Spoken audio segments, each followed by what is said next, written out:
I'm author Sarah A. Chrisman, And I'm Gabriel Chrisman. and today we're going to talk about how if you know the past, you can predict the future.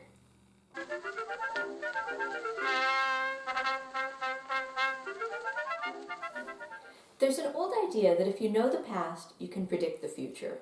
And what this really comes down to is the cyclical nature of things. How there is very little new. There is nothing unprecedented. Right. I know you don't like that word, especially after the last few years. I don't like that word, and I don't like that word because of what Inigo Montoya said. You keep using that word. I do not think it means what you think it means. Yes. What it means is that a lot of people haven't studied enough history to understand and see the patterns for what they are. Right, because the actual meaning of the word unprecedented is something that has never happened before, ever. And there are very, very few things in life that have not happened before. At least in some way, shape, or form. At least in some way, shape, or form. Or at least a lot of them have historical analogs. They have similar conditions, similar things. We are Homo sapien creatures. We walk upright on two legs. We need food. We need water. We have similar needs throughout time and history. So we keep doing the same things over and over again to meet those needs because we really haven't changed that much. And the broader your study of history, the more understanding you're going to have, an ability to recognize these patterns and be able to apply those and understand how we can predict what's going to happen from what we see. Right. So let's think of some examples. Say, the Dark Age. The Dark Ages in general, that's a pretty broad example. What do you mean specifically? Well, let's start with the Greek Dark Age, and then we can move on to the one a little later. But tell us about the Greek Dark Age and what it was and why it happened.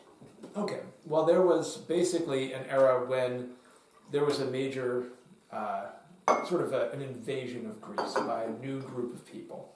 And there was a period where things were in turmoil, cities were being taken over, leadership was changing, culture was shifting to sort of accommodate or reflect these invaders, and people weren't bothering to write things down and make histories during that time. So there wasn't very much information recorded about these goings-on. Right. A lot of what we know about it comes from later archaeological digs where they find burnt layers in the cities at this time. Right. Whereas before there had been a lot being written down. Mm-hmm. Okay, now... So by contrast, it was a dark age. Right. Okay.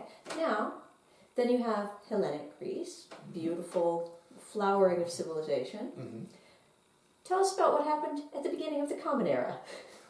Yes. So basically, and again, what part, are we still talking Greece or are we talking elsewhere? No, we're talking Europe. Okay. And we're talking the next Dark Age. Right. So the next Dark Age, again, a lot of culture was changing because of the collapse of Rome, the collapse of a lot of what the government was for honestly centuries at that point. There was another whole shift where new people came to power, culture was changing, things were going on, and there weren't a lot of people who were bothering to write these things down. There weren't Irish a lot of monks people, were. Irish monks were, but there weren't a lot of people with the leisure and the education to be able to record all of this. Right. So it comes down to us as the Dark Ages, and that's the one I thought you meant at first, because that's the one that most people in the Western world think of as the Dark Ages. Yeah, but there have been more than one. Exactly, and that's the point, is that these patterns repeat themselves. But on the bright side, the pattern of civilization rising again also repeats itself. Correct. And also these things, for the people who lived through them, these were just difficult times where things were tumultuous. They probably didn't recognize these as being a dark age at the time because they were simply living through them. Although a lot of them did think of them, especially in the later Dark Age, they thought of it as the end of days. Yes, or they were just living at a time of what would you call it? Well, a time of degeneration. Right, right. That's after the fall of a golden era. Right. Mm-hmm. And for those of you who are in Europe, you may have actually seen this. Some of the old stoneworks, you can actually see where it goes from Roman stoneworks to medieval stoneworks. And there is just a really dramatic shift in the exact perfect rectangular cut of the Roman stones versus the very rough stuff that the medievals came up with. Right. Although the medievals did get better. They did. They wound up building Chartres and Yes. Notre Dame and all sorts of beautiful, beautiful things. They got a lot better, but they weren't doing that sort of level of construction for fortifications. They were Right. doing it for religious monuments. Right, right. Yes. And that's a different story. Right. But back to the cyclical nature of things. Mhm. So there is the potential that we are living through our own dark age right now because of the shift of recording information on paper largely to a shift of generating and recording information in digital format. And a lot of that digital information at the very beginning of the digital age, people didn't know either how to preserve it or to preserve it or what was going to survive. And I have the feeling that in many generations from now, hundreds of years from now, this is going to be a period where there is not a lot of information that survived. And therefore, this will be a bit of a dark age for future generations. But like every generation, we will absolutely come out of it, and they will work things out. So another example of the cyclical nature of things in history, and this one especially is true during the Victorian era, is the cycles of economic boom and bust. Yeah. Well, I think it was even more pronounced in the 20th century. The 19th century definitely had some, but There the was plenty 20th before century. that too. It's Yeah. true. Okay, but it just goes to show that if you know the past, you can predict the future. Exactly. Because these things are completely cyclical. So tell us about some of the booms and busts. So, I mean, there were, the most famous one in the Victorian era in America is, of course, the gold rush. Well, which one? Right, exactly. Again, There were a couple. there were several. We had the California gold rush, we had the Black Hills gold rush, we had the Yukon gold rush, and of course off there in the further west there was the Australian gold rush. Right. All of these were boom and bust, especially for real estate in certain areas, but also for a lot of other things. It was Because if you've got people digging gold, you need someone to sell shovels, and you need all this supportive infrastructure, You which need also booms at the transportation. same time. Yes, you need so many different things, but all of that also is going to have a limited lifetime in terms of when it's valuable and when it's really going to be lucrative. Right. And if you hit it right, great. You know, you might hit generational wealth. And if you hit it wrong, there's where the bust comes in. Right. And then in the 20th century, we saw the most famous example of this was right after World War I, or the Great Wars, it was called at the time. There was a big boom of industry, and then there was the crash of 1929. What really led to that was the big boom of speculation on the industry with the Right. stock market. Right. And then there was the crash of 29 and the Great Depression of the 1930s. In between, you also had all the railroad booms and busts. Right. And so these are patterns that you can absolutely recognize. You know, in a lot of people's lifetime, you may remember the dot-com boom, which is a wonderful example of a bubble. You may remember, of course, the Great Recession of 2008, 2009. Yeah. Which, I remember that one. Yes, I think most of us will remember that one. Yeah. But these are simply patterns, and I think that a lot of the investment people, a lot of the stock market people, they make their livings recognizing these patterns. Right, right. And these patterns are definitely predictable, they definitely exist. No matter how many people are surprised by them, of course, they are utterly a feature of normal history, and they are always there. Right, right. One of my favorite quotes ties into this. This is one that was in the Cosmopolitan magazine in the 19th century. Let's see when this would have been. This would have been 1888.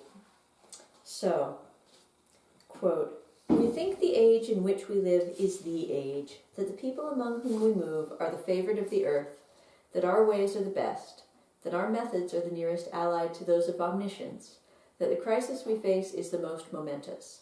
As a matter of fact, crises are as regular in the history of nations as the rising of the sun and the going down thereof." So anytime I hear the news talking about this is a crisis, this is the biggest crisis ever, I just remember that quote about how crises in the history of nations are as regular as the rising of the sun and the going down thereof. Everything that they claim is unprecedented has happened before many, many times. And in many cases, in more catastrophic ways than we're experiencing now. Oh yeah. Oh yeah, very much so. And if you look far enough back in history, you'll see that. Trick is, no one likes a Cassandra, unfortunately. Cassandra is in the story of the Trojan War. She'd made the very ill-advised choice to promise her love to the god Apollo and then renege on the offer. And she had promised him her love in exchange for the ability to see the future. Now, this is what she must have gotten him on one of his better days, because actually what he did to her was one of his more lenient treatments. He didn't take away her ability to see the future, he just took away the ability of anyone else to believe her. And so when she saw the Trojan War coming, she tried to warn her family, because she was part of Priam's royal family. She was part of the family of Troy. No one believed her. No one believed that Troy could ever fall. No one believed that the topless towers of Ilium could ever topple. She knew, but no one believed her. And that's the curse of historians, is that when historians see what is going to happen, no one ever wants to hear it. No, they always say, oh, but it's different now. That example you provided from history, oh, things are different now. Right, because this is unprecedented. That's right, this is unprecedented. But in actuality, again, like these patterns, even if a lot of the details are different, people are people. And we haven't changed much over thousands of years. Right. No matter what people try to tell you. Right. We are the same types of people. And this is true all the way back into prehistory, I believe. Right, right. But on the bright side, that means that the capacity for overcoming immense obstacles and the capacity for getting through whatever life throws at us is also perpetual. That we also eternally have this ability to rise above whatever is happening, no matter how crazy. Human resilience is the true hero here. Absolutely. So I think that's the takeaway today. That crises are as regular in the history of the nations as the rising of the sun, but so is human resiliency. Human resiliency is also a perpetual factor in our existence. And a predictable trait. Absolutely. So, thank you for watching today. I hope you enjoyed this video. If you did, please give it a nice thumbs up, and remember to tell your friends about my books. Happy reading!